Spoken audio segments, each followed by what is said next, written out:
प्रधानमंत्री मोदी जी के ऊपर आरोप लगाया गया कि संविधान बदलना चाहते हैं। वो कुछ भाजपा के प्रत्याशियों ने भी इस तरह से जनता के बीच में मैसेज देने की कोशिश। झूठ की जो आश्वासन है वो जो कह देते हैं हमेशा जुमलेबाजी थी ये, वो जुमलेबाजी का असर बहुत बुरा पड़ता है।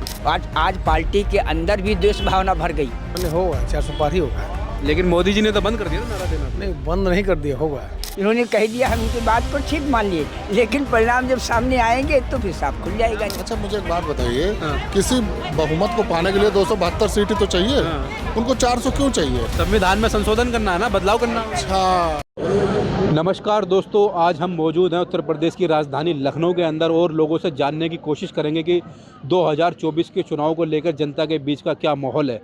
क्योंकि प्रधानमंत्री मोदी जी ने जिस तरह से चुनाव से पहले 400 पार का नारा दिया था, लेकिन जैसे जैसे 2 चरणों के अंदर वोटिंग हुई है और विपक्ष द्वारा प्रधानमंत्री मोदी जी के ऊपर आरोप लगाया गया कि संविधान बदलना चाहते हैं, वो कुछ भाजपा के प्रत्याशियों ने भी इस तरह से जनता के बीच में मैसेज देने की कोशिश की, जिससे जनता के अंदर काफ़ी गुस्सा देखा गया और उसको लेकर जनता के अंदर मैसेज गया कि प्रधानमंत्री मोदी जी संविधान बदलना चाहते हैं। तो अब प्रधानमंत्री मोदी जी ने भी संविधान के 400 पार का नारा देना बंद कर दिया है। तो अब जनता जानने की कोशिश करेंगे कि क्या लग रहा है 2024 के चुनाव में, जिस तरह प्रधानमंत्री जी शुरू में कह रहे थे कि 400 पार, अब जो रैलियाँ कर रहे हैं अब तो कहीं नहीं रहे 400 पार का नारा। तो वो आभास हो रहा है, जिसको जो चीज़ सच्चाई का आभास हो जाता है तो वो कहता है ये बात मेरी आगे झूठ साबित होगी तो इसको अब रोक दो।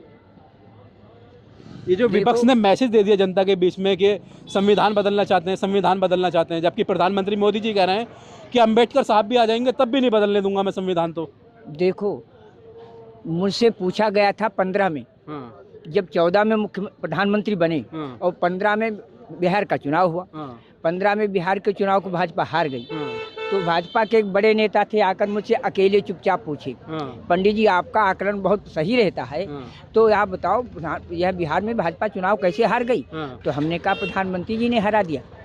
नहीं, वो तो मोहन भागवत ने दिया था ना वो बयान, संविधान बदलने की बात नहीं थी, कहीं प्रधानमंत्री ने हरा दी। तो हमने कहा प्रधानमंत्री ने ये वहाँ कहा कि नहीं कहा चुनाव प्रचार में कि 4000 करोड़ रुपए खर्च करके 4 देशों में अंबेडकर के 4 महान तीर्थ बनवाएंगे? क्या ये नारा दिया था? बोले हाँ। तो हमने कहा फिर सब अंबेडकरवादी ही नहीं है। इसका असर इतना बुरा पहुंचा, प्रधानमंत्री थे उनके मुख से, कि जो वोट सवर्णों की जनता भाजपा को जाने वाली थी वो सब लालू के पक्ष में चली गई। इसमें बात ये थी कि जनता देखती है कि जिसने जितने वादे किए हैं इस वादों पर कितनी सच्चाई है, कितने आगे इसमें पूरे हुए, कितने इसके अधूरे रह गए, कितने पर ध्यान ही नहीं गया। तो झूठ की जो आश्वासन है वो जो कह देते हैं हमेशा जुमलेबाजी थी ये, वो जुमलेबाजी का असर बहुत बुरा पड़ता है जनता। हाँ, आगे भविष्य का असर उसके लिए बहुत बुरा पड़ता है कि जुमलेबाजी आज तुम्हारी झूठी जो जब जनता के दिमाग में बैठ जाएगी तो फिर सच्चाई तुम्हारी रह क्या जाएगी? तुम्हारे पर विश्वास गया, और विश्वास अगर टूटा किसी का तो फिर प्रीति आपरूप चली जाती, फिर प्रिभाव नहीं रहता। तो क्या लग रहा है 2024 में? 2024 में ये झमेला है। एक तो अपनी पार्टी को भी कंट्रोल नहीं कर पाए जो मोदी जी, हाँ, जो 2014 और 2019 में थे उत्साह पार्टी में, आज पार्टी के अंदर भी द्वेष भावना भर गई। इसलिए वोटर घर से नहीं निकलना वोट डालने के लिए द्वेष भावना पार्टी के अंदर भर गई कि सदैव अपनी ही जिम्मेदारी। सबसे बड़ी कमी है कि बाप बेटे में भी होता है, तो बाप भी अगर राजा होता है तो बेटा को भी राज तिलक करता है, और ये तो दूसरे को होने ही नहीं देना चाहते हैं। इनकी पार्टी में कोई भी हो तो इसका डर है जनता में, इसमें पार्टी के अंदर भी कला एक सदैव इन्हीं का जिम्मेदारी हो गई। गडकरी अपना असंतुष्ट है, राजनाथ भी असंतुष्ट है। देखो, मैं सब कुछ खुलकर कह, क्या लग रहा है भाई साहब 2024 में जिस तरह प्रधानमंत्री जी ने शुरू में नारा दिया था 400 पार का, अब चुनावी रैलियों में तो बंद कर दिया उन्होंने ये नारा देना। मैंने होगा 400 पार ही होगा। लेकिन मोदी जी ने तो बंद कर दिया नारा देना। नहीं, बंद नहीं कर दिया, होगा। पक्का होगा। अब ये तो बात जल्दी आने वाली है। इन्होंने कह दिया, हम इनकी बात को ठीक मान लिए, लेकिन परिणाम जब सामने आएंगे तो फिर साफ खुल जाएगा। ज्यादा दिखना नहीं, परिणाम दिख रहा है। एक बात कह रही, 2 चरणों के अंदर वोटिंग परसेंटेज बहुत कम रहा, कह रहे हैं कि भाजपा का वोटर वोट डालने नहीं निकल रहा है। कम नहीं रहा, सही रहा है। हाँ, 10 से 12% घटा है। हाँ। पहले में भी दूसरे में भी। टेम्परेचर के हिसाब से बताएं। टेम्परेचर इसके पहले तो वो था, इसके पहले जब लोकसभा चुनाव हुआ था तो वो क्या कहते हैं, रमजान चल रहे थे, फिर भी 70% 72% वोटिंग हुई थी। वो सब अपनी जगह की बात है। पिछली बार भी तो वो क्या कहते हैं इसी महीने में हुआ था ना। वही मैं कह रहा हूँ कि उस समय रमजान चल रहा था जब और कम लोगों को निकलना चाहिए था।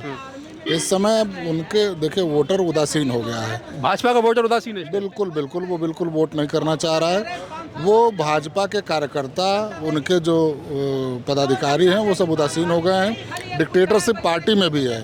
किसी को कुछ मिल नहीं रहा है, कोई कुछ, भाई सबके घर में बच्चे हैं ना, सबको रोजगार चाहिए। 10 सालों में जब आपने रोजगार नहीं दिया तो घर के बच्चे क्या करेंगे बताइए। हर आदमी, हर साल पुलिस की भर्ती आती थी, हर साल आर्मी की भर्ती आती थी। आपने 4 साल के लिए 4 साल के लिए आर्मी की भर्ती, वो भी एक बार आपने भर्ती की और उसके बाद 4 साल के बाद वो निकलेगा तो क्या करेगा लड़का? जिसका बच्चा 4 साल बाद आर्मी से बाहर आएगा वो क्या करेगा आप बताइए। कैलाश विजयवर्गीय कह तो रहे हैं कि वो भाजपा के ऑफिस के सामने चपरासी की नौकरी करेगा। हाँ, बहुत ठीक काम कर रहे हैं। अब वो चाहते हैं कि कोई फौजी आए उनके चपरासी के यहाँ नौकरी करे, बस यही इतनी बात है, वो यही तो चाहते हैं। क्या लग रहा है 2 चरणों में जो वोटिंग हुई है इसमें किसका पलड़ा भारी रहा है, और अगले वाले 5 चरणों में क्या लग रहा है? 2 चरणों में 198 या 100 कितने पे हुआ वोटिंग। मुझे लगता है कि 140 सीट इंडिया को मिलेगी। इंडिया को? हाँ जी। और एनडीए को? इंडिया को उसके बाद वाली सीटें मिलेगी, 30-40 सीटें उनको भी मिलेगी। 30-40 उनकी और 140 इंडिया का। बिल्कुल 100%। ऐसा इतना ज़्यादा मार्जिन कैसे दे अच्छा, रहे हैं? आपको नहीं लग रहा है उदासीनता? ऐसे चुनाव होता था क्या? राजनाथ सिंह जी यहाँ चुनाव लड़ तो रहे कह रहे थे। हैं ना जनता के अंदर माहौल ही नहीं, 400 हो गई हैं, मोदी जी ने कह दिया 400 आ गई बस। अच्छा, मुझे एक बात बताइए, किसी बहुमत को पाने के लिए 272 सीटें तो चाहिए, उनको 400 क्यों चाहिए? संविधान में संशोधन करना है ना, बदलाव करना है। अच्छा, तो ऐसा लल्लू सिंह भी कह रहा है दिया वाले प्रत्याशी। हाँ, तो बहुत बढ़िया है। संविधान बदल दें, SC/ST का आरक्षण खत्म कर दें, लोगों को देश से बाहर निकाल दें, यही चाहते हैं, यही वो चाहते हैं। और जनता इसको जान गई है, जान गई जनता जान गई है पूरी तरह से। ना वो संविधान में संशोधन करने लायक बचेंगे, ना वो संसद में बैठने लायक बचेंगे। उनका अहंकार उनको खा लेगा, आप जान लीजिए। क्या बोलेंगे भाई साहब? चलो ठीक है।